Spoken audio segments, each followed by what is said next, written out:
Today, it is all about workaholics. We want to hear the story of one who was a workaholic, how it affected her, and how she was able to readjust. This morning, I'm so blessed to hang out with Gladys Muhonyo. Gladys, how are you doing?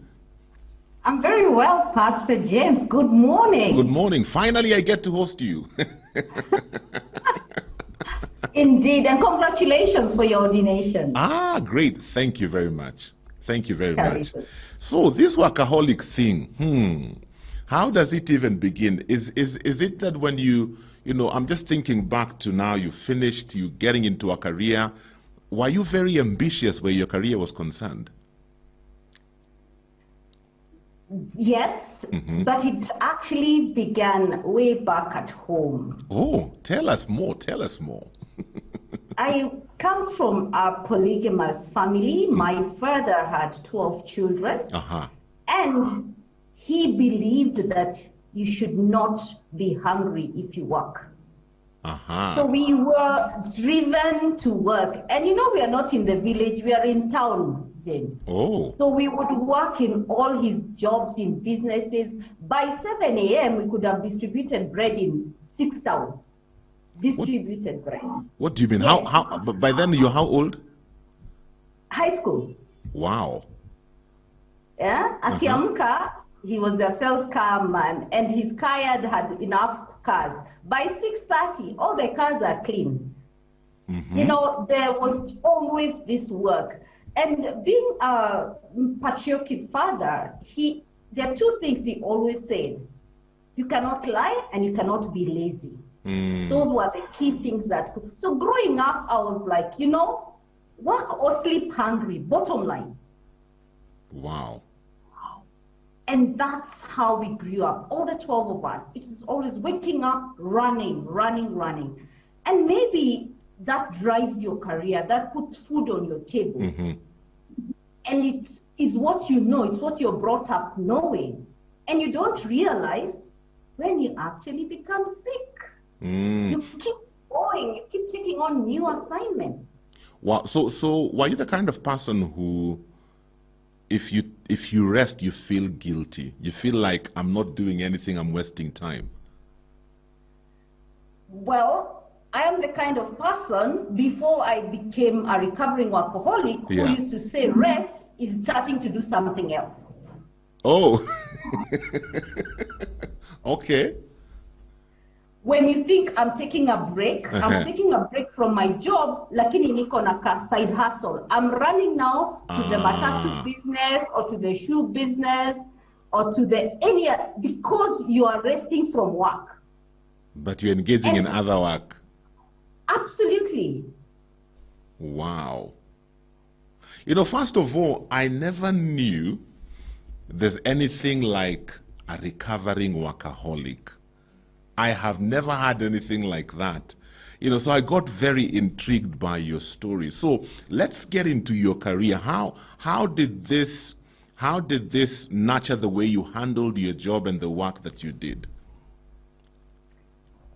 Incidentally, I did not get employed in where I got trained. My skills were so slow in making me busy that I entered into an industry that was fast moving and fast growing. So I'm a trained biology teacher, but I have excelled in information technology because that is what was fast moving and growing. So because of that drive, you end up picking jobs that are not really your career. They're not your job description, number 1. Number 2, when you're employed to do one thing, unaingia ofisi, you're the IT teacher, but then you get involved in marketing, public relations, unaanza kutoka kazi yenye si yako, Wow. And then you take everybody's interest plus your own, and you excel at it. And everybody applauds you. I remember in one project that I did for an UK NGO, and they told me, we want a Gladys in Australia. We want a Gladys somewhere. So I'm like, so what is a Gladys? One who does everything. It sounds like a good thing, but to be honest, your body, it's not a good thing. Your body needs a break. And God is awesome. He's created this body such that when you take a break, when you rest, it rejuvenates itself. not necessarily have to pay for a gym or other places, just to rest. And maybe, Pastor James, what you haven't realized about workaholism, because it doesn't reflect itself, doesn't manifest itself. It manifests itself in things like alcoholism, mental unwellness, physical unwellness. Oh, so really? mine manifested itself in physical unwellness. So people are workaholics, but you will not know because it doesn't come to the front. Mm-hmm. What comes to the front is you're now crazy, or you're mad, or you get sick, or you start drinking. Wow. So the manifestation makes it a silent problem. Okay. So at what point in your life did it hit you that I have a problem? What happened? I was driving on a rainy night on Waiyaki Way, coming from a full day of meeting, going to a corporate cocktail. I had not eaten the whole day. Waiyaki Way, second lane, on a rainy day, and my mind went blank. I couldn't see. What? I could not see. My car, I couldn't see where I was driving. So I swerved to ABC Place. I dialed a number from someone in my office. They came, picked me. I was driven to a hospital. And I was admitted for 5 days. Diagnosis, rest. Aki, it's so ashaming. Unapeleka hospitali ndio ulale. What do you mean? Know? I was admitted to rest. You mean somebody can get to that point where you have to be admitted so that you take a rest? That is a workaholic. Wow. And sometimes nobody remembers to ask, are you okay? Are you okay? Don't just take on more work. So mine was physical. And I went through this period of 6 months of you get into a place where you are on a panic attack, your body refuses, you fall down, you're rushed to hospital, and then you're told you need to be admitted to rest. Not once, not twice, for a whole year. What? Yes. I'm just wondering, Gladys, by the time you get there, hasn't your body been sending you signals? Because like for me, there's a season I get to, because I'm sure talking to you and listening to what you're saying, you're a very organized person. You know, you're very meticulous in the way you handle your things, and you must have a routine. I have a routine, and when my routine staggers, when I am not able to open my eyes and it is 2:50, 2:45, or 3 on the dot, because that's the time I wake up. When I wake up and it's 3:30, I know my body is sending me a signal. When I wake up and it's 4, I panic and I know I need to take a day off. So I'm just wondering, for you, didn't your body ever send you signals? I'm always ignore. It did. And James, you're very lucky if you can listen to your body signals. Majority of us don't. And you know, there are people who, when nyama choma is chomaring somewhere na inapita unasikia harufu unaenda kukula. There are people who work is smelling somewhere. You know, inakuita. So you're supposed to, the body tells you no, but you don't listen to your body. And you know, the amazing thing is that it's the only vessel we have to carry ourselves in. We don't listen to it. So one of my recovery skills was to listen to my body, to understand the triggers. And it took a lot of therapy. It took my cardiologist, my therapist, and my coach, who are professionals, to tell me, by the way, when you start feeling dizzy, now it's your body telling you, Leo, usiende job. Wow. I'm just wondering, when you are admitted in hospital, what did your colleagues at work think? What did they say? Ati ameadmitiwa kwa sababu amechoka. What did your colleagues say? By the time you're being admitted, it manifested itself in hypertension, very high spiked blood pressure. My heart started being weak. Wow. So the treatment is on the issues that your body has caused. And my cardiologist used to tell me every time I go in and tell me, you know what, Gladys, it is you rest or else. Or else, you know, heart attack, panic, many things. So my colleagues would be like, you know what, work goes on. You know, the beauty, the stress thing is that, you know, you're not indispensable. Very true. Goes on. Yeah. You're not indispensable. The other thing that would trigger my, you know, panic attacks and workaholism was travel. And I loved to travel since I did a traveling job for 8 years. I loved to travel. And my last travel, which was in 2019, in a volunteer job. Unasikia kazi inakuita mpaka ya volunteer. I was traveling on a volunteer job. And I landed in Denver, Colorado. After 16 years of travel, 16 hours of travel, and I go there and work the whole day until 9 p.m. Wow. Guess what? Admission. What? Hospital. Yes, emergency, 911. It works there, by the way, not like here. Yeah. And you are admitted and they observe you the whole night. Guess what I was told? Rest. Go home and rest. Aki, it sometimes looks bad, but that which you're looking for to do, you cannot be productive if you're not resting. So whether you're going to address your physical wellness, your mental wellness, or hide in alcoholism, maybe the bottom line is work. Choose your work. I've learned to choose the work I can do and let other people do their work. If James calls me to read on TV, on radio or TV, why do I also have to find out who is pushing the posters or how many people are going to call in? Yeah. Stick to your lane and then go home and rest. Bottom line. Very true. There are those who believe that if anything is worth doing well, I have to be the one to do it. And so delegation is a struggle for some people. They want to be the ones who control and do everything. And the realization that you can't means that you have to learn a skill of leadership called delegation and empowerment. Yeah. A skill of leadership called effective feedback. So that as you do that, you're still going to work, but you're working through people. So sichupangi kazi zote sasa. I learned to say no. I learn when I wake up in the morning and my body is saying no, I sleep. Those travels that are on your bucket list. Yeah. Unaletewa paka free ticket na accommodation. Unaiangalia, unasikiza mwili, unasema hapana si leo. But it's a lot of courage to reach that level. I can imagine.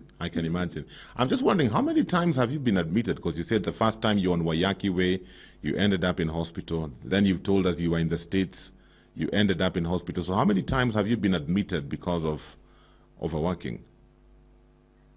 Those that I can count are 5 locally. But the ones that were, as I was recovering, like my first, second year, I would now be told, go home and rest. So you're observed and then you're told, go home, you're still on the right medicine. Go home and rest. So you rest for how long? When they tell you go home and rest, do they give you a specific period of time you're supposed to rest? No, because I know if I don't rest until my body is well, I'll go back to hospital. So the first 6 months, I'll go back every other week. My body would actually get a panic attack and I'm shaking and I'm almost falling down. So when I rest, and luckily I have a very supportive family around me. Yeah. So when you wake up and feel dizzy, don't go to work. It would be helpful if you have your own job. But again, you rest until you feel better. At one point, I slept for a week. A whole week? Wake up, unakula, unarudi kulala. Now, this is not a permission for those who are lazy. Yeah, exactly. Exactly. It's not permission. You rest after working. Otherwise, you'll sleep hungry. You still have to work. A lot of people want to rest after doing nothing. No, and watching TV is not doing nothing. You literally need to go and work, understand what your body needs to do, and those who are alcoholics understand how much, when you try looking for alcohol, those who have mental issues, you know when you need to take a break. And knowing requires other people to ask you this question: are you okay? Have you looked for someone who is a workaholic? Have you asked them, are you okay? Because sometimes you don't feel it. We don't, or rather we are not listening to our body until somebody asks you, are you okay, Gladys? Are you okay? Yeah. And I have friends who call on me even today to ask me, are you okay? Wow. And we realize I have not taken a break for long. Are you okay? Can someone call you 3 times a day? I had an alarm of rest time. I scheduled rests. Nice. Because that's, like you said, you start knowing the only way you work is resting. But you know what, James? A lot of people will ignore workaholics because they are performing well at work. Yeah. They're meeting targets. Exactly. And if you want work done, put it on a workaholics desk. It will be done. But what are you doing to them? You lose family relationships. You lose issues of children. You miss birthdays. You miss being with them because you're busy working. Wow. Yeah, but today I can safely say I am a 4-year recovering workaholic. I love that. I love that. So shortly we'll talk about what are some things now that you've gone through this journey and you're still going through this journey. What are some things you can look back that you can tell somebody? These are some of the things you need to take note of in your life that could be suggesting you're overdoing this work thing. We can look at that shortly. If you have any questions for my guest today, 20316 is the SMS line and the WhatsApp number is 0786316316. Kama unajishuku, wewe ni workaholic. Yes, ask the questions.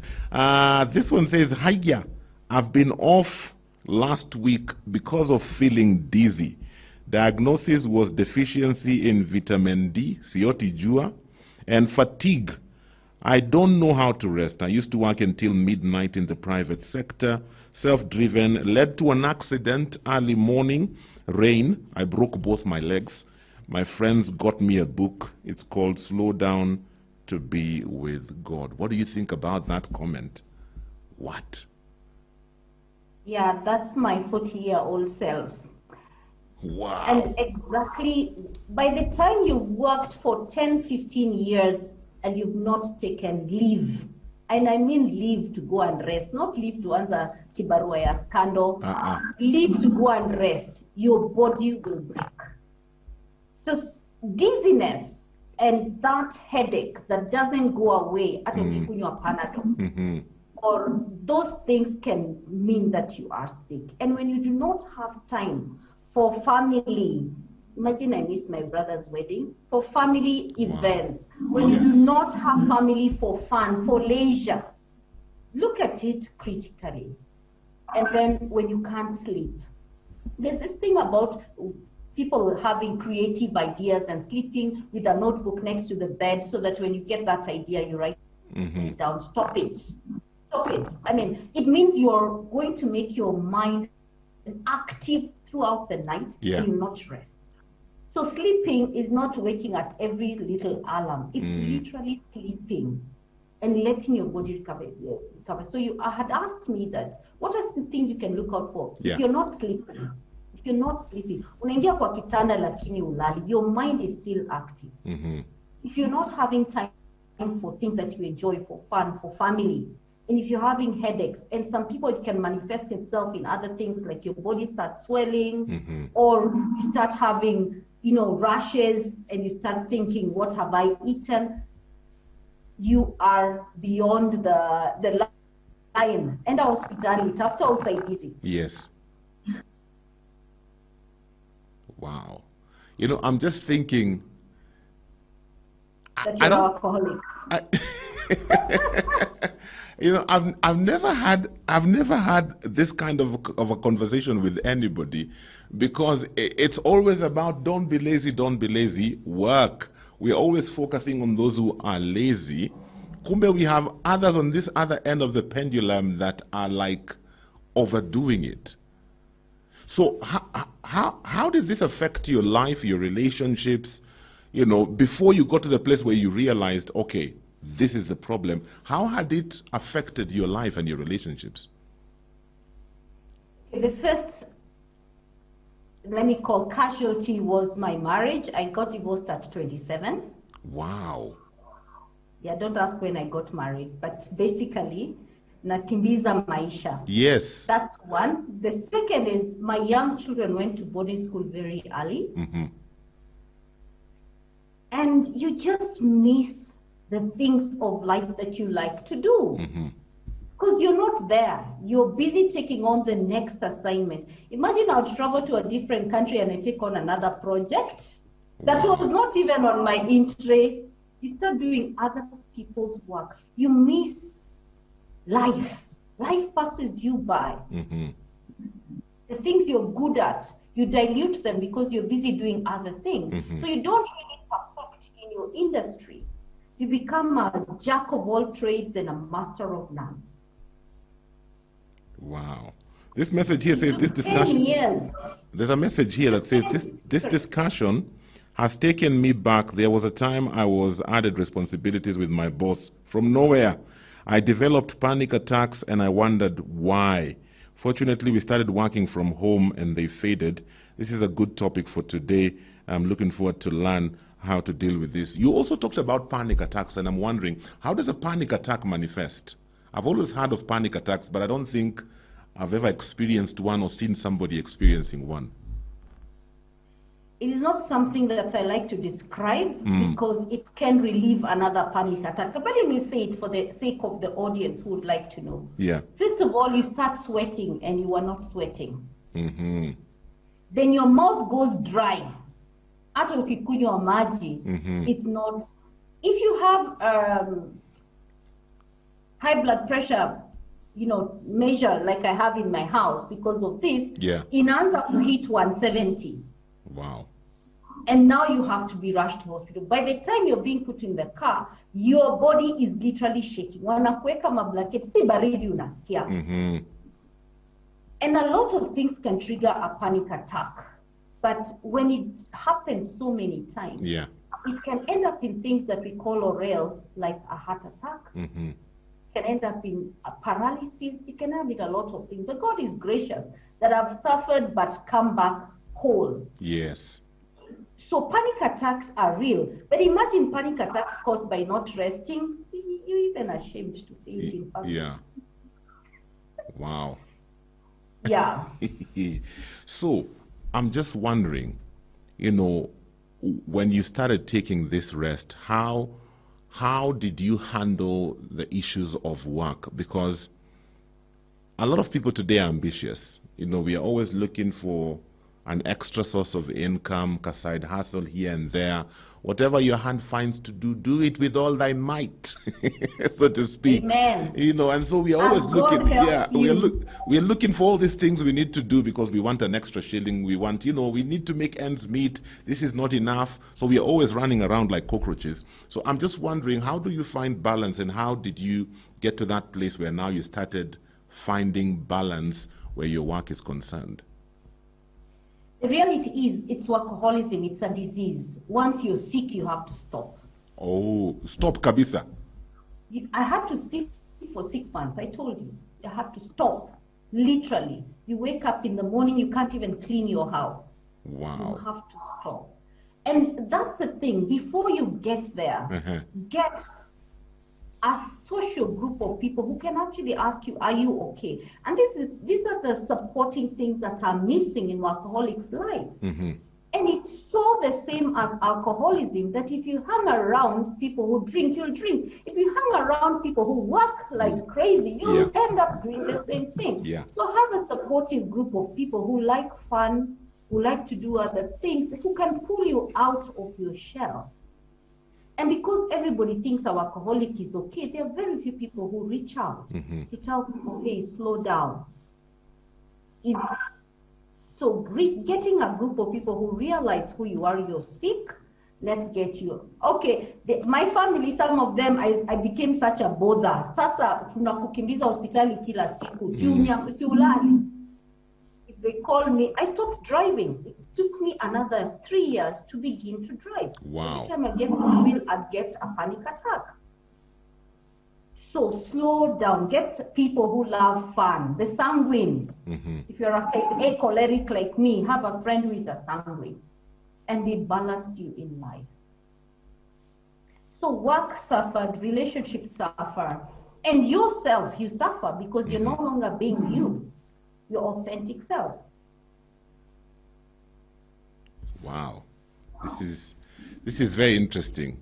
I mean, like I said, for me, I've never actually sat down with somebody who is a recovering workaholic, and like I said earlier on, it's always on this other side of people not being lazy and people working. So now that are you still going through treatment, or are you done with treatment? I have treatment for the symptoms that came out of workaholism, like my heart, my hypertension. Yes. Now, those are treatments for life. Ah. So now, how have you readjusted your work? What now is a typical day for you, and what are some, you talked about, find people who love doing fun things. What are some things you've had to incorporate in your life to create that balance? One of the things that I incorporated is that I don't miss any family event, and I get to make sure that I am either doing the cooking there or doing, okay, that's also work, and being there so that you don't miss the things that you enjoy. And I enjoy my large family. Coming from 12 children, we are like 100. There's always some activity you need to do. Don't miss them. Then the other thing that I don't know how to work for Nairobians, live in a small town. Oh.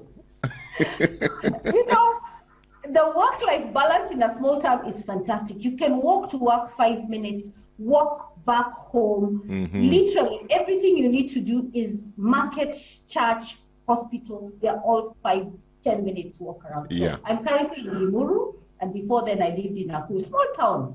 Town give you a quality of life, because when you go to Nairobi, you'll get in the grid of things. So adjusting to a small town, and then go home at 5. Kazi yako ikiisha, enda nyumbani, wacha kutafutilia sijui memo za kesho. Going home is good. And also having a coach, a life coach, has always helped me. Hey, Gladys, you're overdoing again. I choose the 3 things I'm good at. I specialize in those 3 things, and I don't add. If anything else needs to be done, I look for an expert in that. Let those people do that. Just listening to what you're saying, and some of the things sometimes I hear when you listen to motivational speakers and these people who try to inspire us. When you go into an organization, don't just stick to what you know. Be available to do some extra work. Be the first one to come in. Be the last one to go home. If you want to get to the top, you have to do this. And from what you're saying, it is some of those things that may eventually get you to that place where your body is shutting down on you. And so I'm just wondering, how do people learn to say no? Because earlier on, if you remember, you said, if you're a workaholic, people know if they give you something to do, it will get done. And because you're in that space, sometimes it becomes hard to say no. You want to take on one thing after another, and you feel good about yourself because, people need me. People in this office need me. They know they can count on me. They know they can call on me. There's just like a satisfaction somebody gets when nitatoka kwa hiyo ofisi mtajua. You'll see how you will survive. So how does a person get to a place where you learn to say no and you are content? I haven't gotten to that place yet, I must tell you. Yes. But I'm work in progress.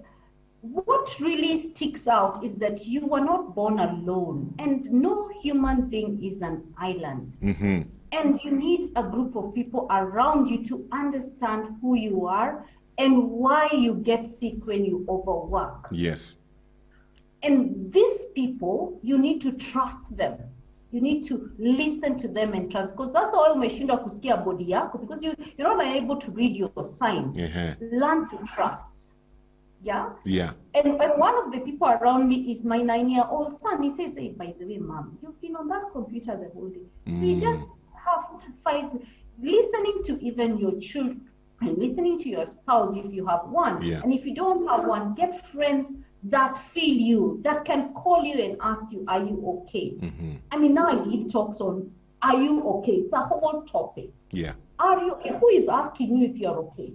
Because when you're sick, when you're an alcoholic or alcoholic thing, you don't realize these things. It is that supportive thing. And I wish, and I know you've just gone to pastor at church, I wish the church would do that more. Yes, we have a place for motivational speakers. And we have a whole the sigma sign. There's people on the other end who is asking them, are they okay? What supportive, people are you going to tell them to ask, hey, by the way, this assignment looks it's your next level, it's your next promotion. But it looks like it will trigger something else in you that you will lose yourself. What are you actually here on earth for? Is it to become a workaholic, or is it actually to have the fullness of life in all its manifestation? Very true. And enjoy smelling the roses. You know, I schedule to do nothing because I work on schedules. Yes. So one of my schedules is nothing. But I'm not saying don't do nothing the whole day. Yeah. After 5, yes. if you really, and darkness comes so that you can go home and rest. Sorry for those who work at night.